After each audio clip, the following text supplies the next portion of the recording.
and welcome to the channel, where today we're going to be looking at a 486. Of course, 486s came in many guises and many packages back in the day, quite a lot. Too many to list here. Unfortunately for me, the only one I ever got my hands on back then was a 486 SX25, which is a fairly lowly model.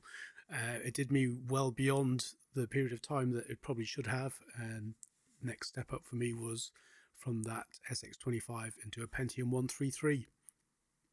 And while I loved my SX25, people I knew had better models, DX2s, DXs, and ultimately somebody had a DX4, the pinnacle of the 486, and I figured out it's about time I experienced that magic for myself.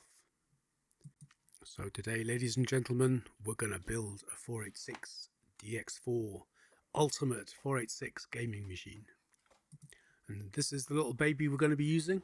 Underneath it's nice copper heatsink and one of those rather funky clip-on coolers, which are nice because they're easy to pop off. And there it is in all of its ceramic packaged glory, just waiting to be made into a funky machine. So it's a 3-volt part, so it's triple clocked, 33 megahertz bus speed, 3 times multiplier, and it's got 16 kilobytes of level 1 cache. We'll get it put back into its funky little fan and we'll get it installed on the motherboard. I've had the board for a while, we'll take a closer look at that in just a second, but to begin with, because as is my habit, I will buy things and I will put them on a shelf and not test them to make sure they work. So let's see if it posts at least. So we just got it hooked up with one of those adapters to an ATX PSU for now, and probably will be using a proper AT power supply. You'll see why in a few minutes. But yep, look at that. It posts, so at least the motherboard works. So the video isn't a write-off. We can go ahead and make this build. So the first question is what to put this fine motherboard into, and I've had this case. I think I bought this cheap. I just thought it was a nice case. It was going for about 30 quid or something. I bought it. It had a bash, so it's got a bit of a repair that we'll try and do something about before we build this. That crack goes all the way through. I mean, you could probably live with it, but I'll probably try and put a bit of glue on that as we do the builds. But I think despite its yellowing, I'm a fan of yellow. I like my cases to show their age. It's got a few scratches on it and whatnot, but I still think it would be quite a cool case. The seller, this has a power supply in it, and the seller did put a little notice on there saying, you know, be careful, it might blow up or something like that. It's nice when eBay sellers are concerned for your safety. So despite that warning, this case has a power supply in it, which is why we're not going to be using that adapter, because we shall try and use this power supply. I have not tested this at all, so I think the first thing we'll have to do is test the PSU to make sure the voltages are okay, and yeah, we need to find some expansion pay blanks as well. This case actually has a Windows XP serial number stuck on the side of it, which is quite surprising because it seems like an old style case for a Windows XP era machine. But aside from that, it's quite clean. The actual case itself, there are a few little teeny patches, a few blemishes on the bottom, but it's in good nick. It's a solid case. I think it's probably a fairly high quality case at the time, so yeah, this will be nice for a DX4. But before we go any further, we need to make sure this power supply is going to do the job, so we'll plug it in. I'll attach a hard drive to it so it's got some load, and then we'll get the old multimeter out and see what's going on.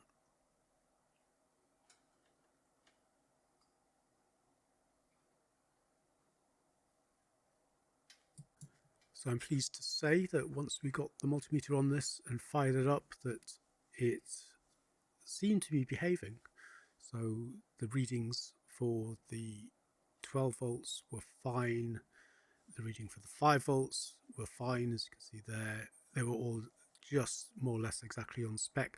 The only one that was a little bit off was the negative 5 volts, but to be honest, I don't think we care. I don't think we're going to be using anything in this machine that would require that anyway. So we've got the motherboard installed, and the motherboard itself is from ABIT. So it's an ABIT ABPB4 revision 1.1, so it's an early version, and it uses the ALI Aladdin chipset, and it has supports frontside bus speeds of 25 megahertz, 33 megahertz, 40 megahertz, and 50 megahertz. So we've got it set on the jumpers to 33. The board actually came with a full complement of cache on board, so we've got 256 kilobytes of cache as well. Maximum memory on this is 64 megs, so I shuffled around in my sim box and found two 16 meg chips, so we're going to run with 32 megs of RAM. So first of all, I thought this was a VLB board when I got it, but it actually isn't. There's 3 PCI slots, 3 16-bit ISA slots, and 1 PISA slot. That's that brown thing in the middle. PISA is like a format generally used for extending stuff like for backplanes on industrial computers and things like that. Quite what it's doing on a kind of desktop motherboard like this, I'm not sure. If anybody knows what you would possibly use this for, I'd be interested to hear. So there's the motherboard installed. We've got onboard IDE and floppy disk drive controllers, which is cool. I've got my 2 sticks of RAM installed there. So yeah, that's cool. It all fits quite nicely. It's a funny motherboard, this. It's got like a grooved slot down the left hand side that the board slides into, and then it's just one screw hole, and then it sits on flat nylon posts, which was a bit shaky, so I took one of the flat posts out and put a normal nylon post that sticks through the hole just to give it a bit more stability. Despite the fact that this is a nice beige case, it is quite a bit more modern than the board, it seems. So the board has headers for things like turbo buttons, which this case doesn't have. The board also doesn't have a jumper to attach the hard disk drive activity LED to, so that was a bit strange too. But despite all of that, I still think it would be a nice case for the build. So that's the motherboard in. So the next thing I decided to do was get the front bezel off, because we're going to be doing a bit of gluing on there shortly to try and close up that crack. I don't think there's anything I can really do to hide the little bit of cosmetic damage on the front, but at least it won't get any worse. So I'll get some glue in from the rear somehow.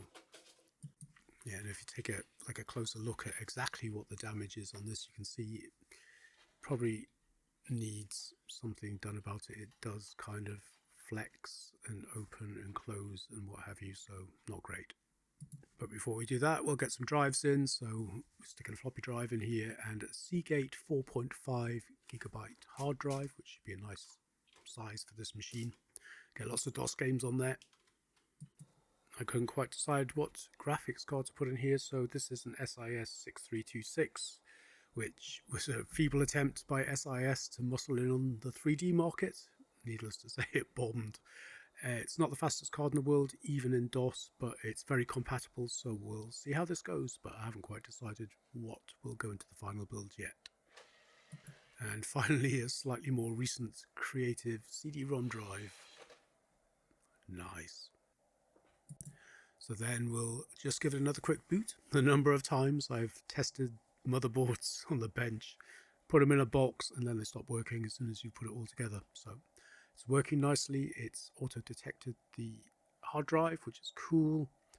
You can see we've got our 256k of cache. We can see we've got our 100 megahertz processor running there, and we've got our 32 megs of RAM, so all is good. And with the internals all running well, it's time to see if we can do anything about this crack. So basically I've just got some epoxy and I'm packing it out at the back. Very quick drying stuff, this Gorilla Glue crystal clear epoxy. Other brands are available. It dries in about, well, touch dry in about 5 minutes and about an hour or two to cure properly. So we'll get that done, and then I've got some of these mini clamps, so I'll put a lot of pressure on it to force it closed in every direction, and then hopefully that will be solid again, which it was. So now we can get the front bezel back on, and pretty much build complete. The front was missing a couple of drive bay covers, so I'm going to have to try and locate something that vaguely matches or doesn't look too hideous. The drives themselves are much cleaner than the case, so they stand out a little bit, but yeah, I don't mind that kind of uneven look.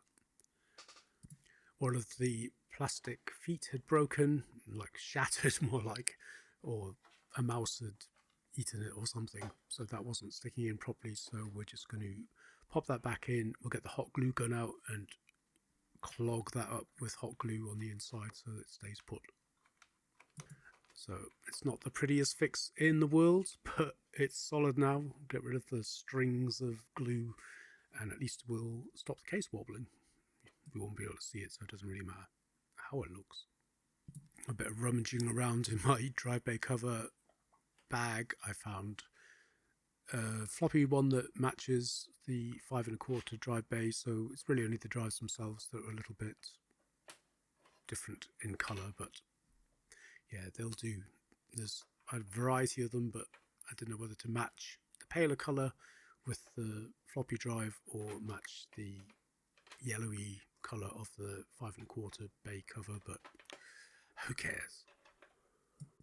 That's pretty much it for the build. Just a case of tightening up the screws, getting everything lined up so that they match on the front bezel, and I really felt like I needed to put a sticker in to cover some of that crack. I wish I had a DX4 one.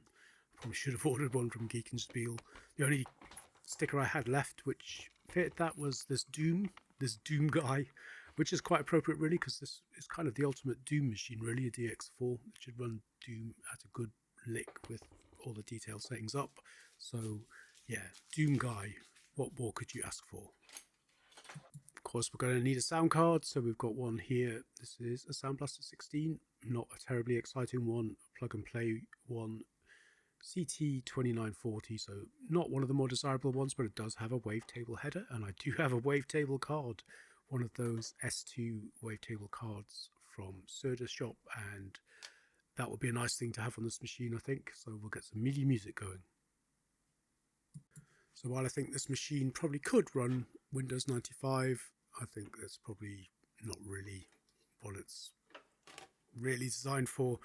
We're going to be putting DOS 6.22 on here, so having a wavetable card is a great thing to have for these DOS games, especially the earlier ones. And then we can run MT32 and Sound Canvas and stuff like that for our music.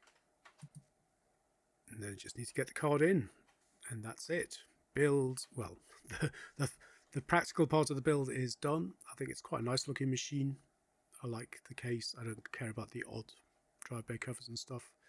I'm really quite looking forward to giving it a go. There's one good thing, that Seagate hard drive that I put in here, I don't know where it came from or what I was using it for last, but it had already a nice install of DOS 6.22 with a few games, already had Sound Blaster 16 drivers on board. 8-bit testing.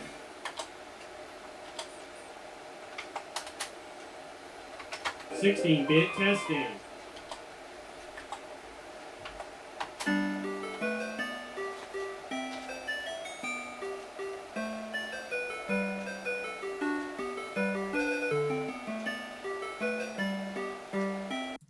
And that's it.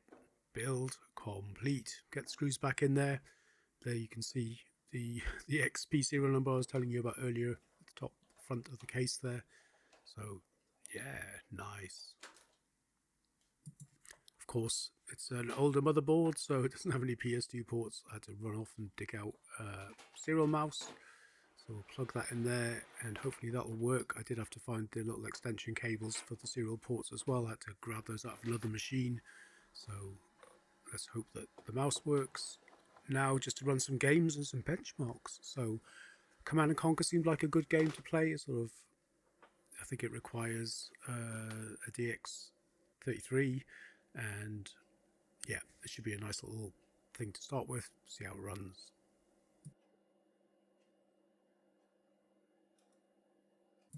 I came in here hoping to be able to pick something off the Wave Blaster header to try some funky music, but I guess it's a bit more recent than that.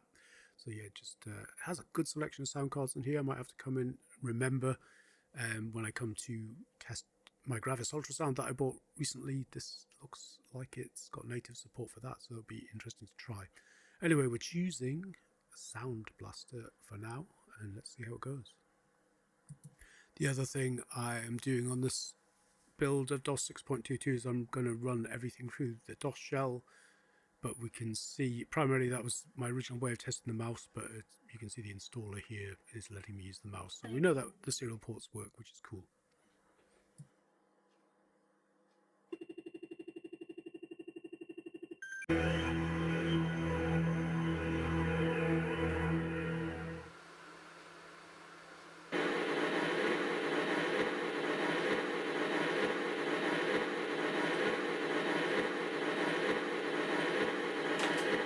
Global Defense Initiative selected.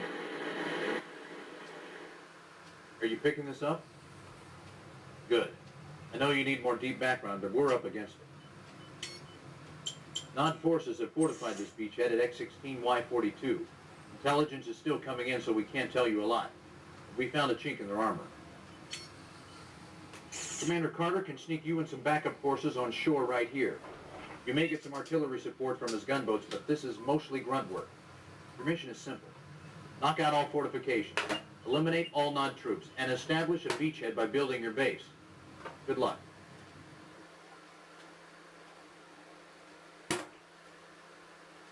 So that's all working nicely. So next thing, I'm going to load up June 2 and try out the different music choices on the wavetable header. But June 2 does not support digitized speech and sort of wavetable music at the same time, which is a bit of a shame, but it gives you a good piece of music to listen to get the differences. So we'll set it up for the MT32 and see how it sounds.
That sounded pretty cool, though MT32 is always a bit, it's not quite there yet. I don't think that was pretty early implementation of MIDI sport and games, but now we'll try the sound canvas and see if that sounds any better.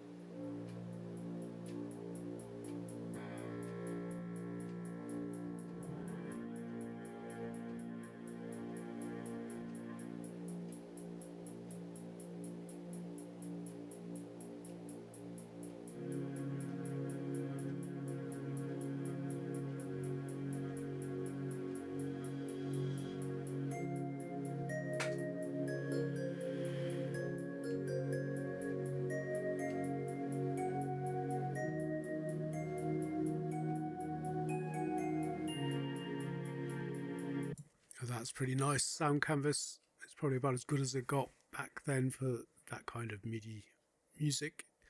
And June 2 is just my favourite soundtrack of all time, but there's still something magical about just running it off the OPL chip or the CMQ chip or whatever this card has, and getting the digitized speech, I should say. I cannot digitize my own speech.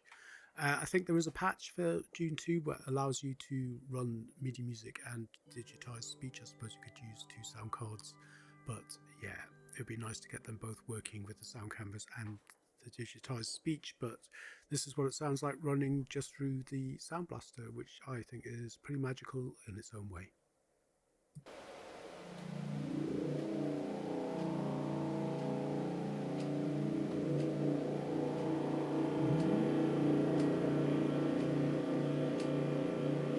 The planet Arrakis, known as Doom.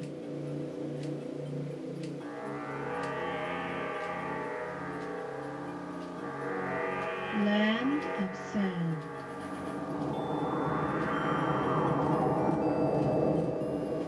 Home of the spice, melange. The spice controls the Empire. Whoever controls Doom controls the spice. Anyway, enough of getting into Dune. I could mess about with Dune 2 all day long. We're going to use Phil's Computer Lab DOS benchmarking pack. We're going to benchmark in Doom at high detail, and we might try Quake just for fun. And yeah, Doom I think is like the thing that's going to give you what this machine, this kind of ultimate test for this machine, something that runs Doom really well.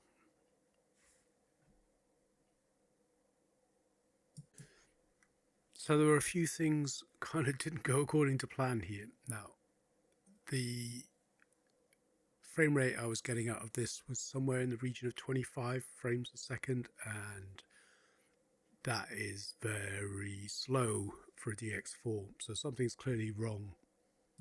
So I went around in a bit of a circle for a while. I tried, my first instinct was it was graphics card was perhaps not performing as well as it should be for some reason, so I swapped the SIS card out and put in a Rage Pro ATI, and that didn't really do any better. It didn't make any difference. The only other thing I could think, it felt like a turbo thing, because it's probably about half the frame rate I would expect, maybe a little bit more than half the frame rate I would expect. So there was the turbo header, which doesn't have a button attached to it, so I thought maybe that being open might have been causing it to run at half speed or something like that. So I messed around with jumper settings a little bit, and it still ran slowly. I ran speed sys, which is also just luckily in Phil's Computer Lab's DOS benchmark suite, and it was reading the processor was running correctly at 100 megahertz, so it wasn't a turbo button thing. The final graphics card I ended up with was a 4 megabyte Matrox Mystique, which I thought would have been a great card for this machine, and that was still the same. So I've left the Mystique in there for now. I think if I can get to the bottom of this, that's probably a nice card to have, but it's clearly not the graphics card that's causing the problem. Processor is running as it should, so yeah, I was a bit confused. So I'm usually pretty lazy when it comes to setting up my BIOS, but I felt like I didn't have any choice this time, so I went in and had a look around PCI bus stuff. So there was a thing called PCI back-to-back, fast back-to-back. Apparently there's a gap between the data packets that arrive at the PCI bus, and you can do away with that by enabling that, which should theoretically speed things up. So yeah, we set that, and hopefully that would make a difference.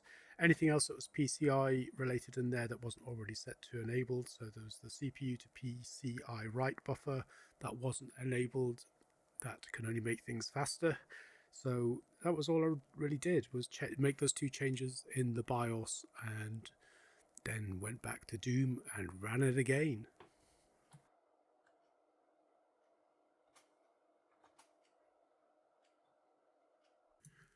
And I must say, I learnt my lesson.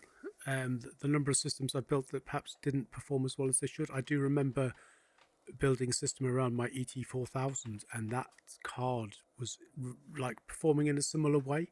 And I generally, like I say, I'm lazy and can't be bothered to go and just leave the BIOS to the defaults. But as soon as Doom started running again, you could see straight away that something had happened.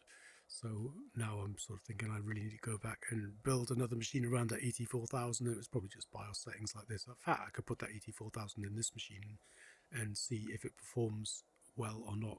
Though in that other machine, I do think the ET3000 actually outperformed the ET4000. But yeah, it could have been something in the BIOS, even though that was ISA. But who knows? Anyway, look at this. Doom is literally hurtling along, so those settings have made a big difference. But just how much of a difference, that is the question. So as we come to the end of the benchmark, we wait for Doom Guy to die, which he will in just a second, and then we'll get the real tick score and do our little sum. And there it is.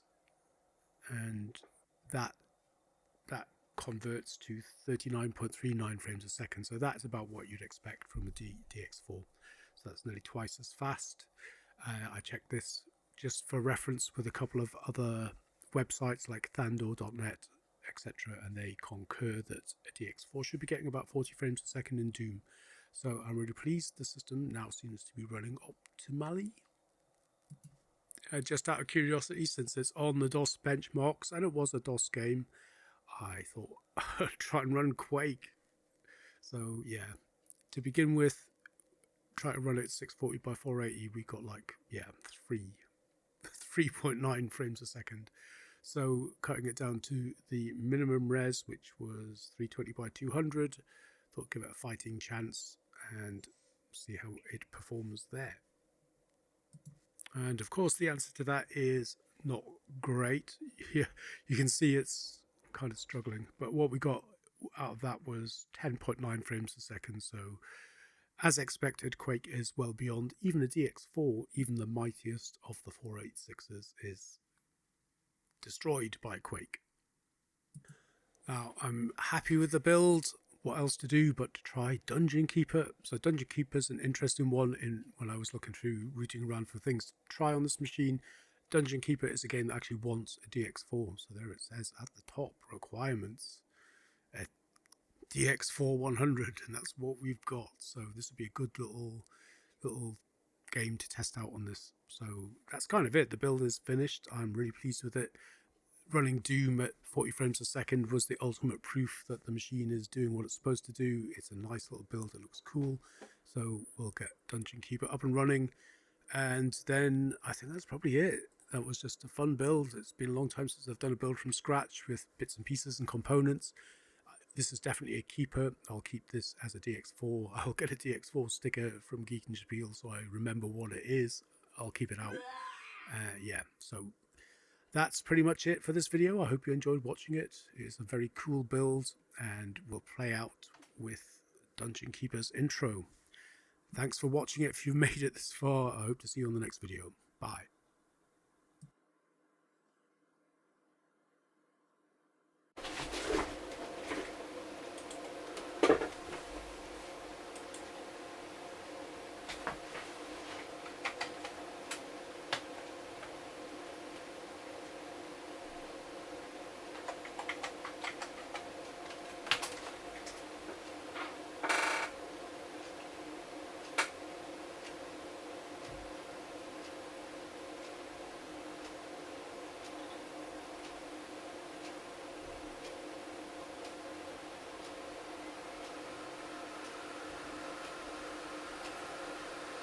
Oh.